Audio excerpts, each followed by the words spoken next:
来看这回这 WBC 的经典赛呢，场下来是拍甲真热，也若场外嘛同款有热心友善的故事。有桃园的消防人员是休困日走去到日本看棒球，伫咧坐这地下梯的时阵呢，看到一个查甫人倒踮咧涂骹，全随去甲救，互后手的这救护的工作会当顺利进行。这画面互人看到是真感动。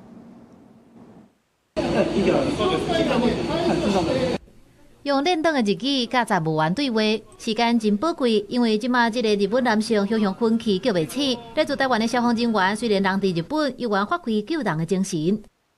门一打开，然后就突然有个东西这样碰，就这样倒进来。他基本上没有什么意识，就是怎么叫他，然后疼痛刺激都没有反应。有摸到，还有脉搏，我就用日文讲说还有呼吸，然后心脏没问题，感觉就是应该是酒喝太多。 伫球场翕相留纪念，伊是张永维，伊伫汤市消防局龙潭分队食头路。代志发生的迄天，伊是休假去日本旅游，看 WBC 经典赛。比赛了后，坐地铁回去，伫新田站看到有日本人分去，马上协助甲人扛去月台，初步做生命现象的评估。伊会晓讲日语，也互后续的救护真顺利。因那加入这站救援的，也有伊的女伴，同款是消防人员的杨玉秀。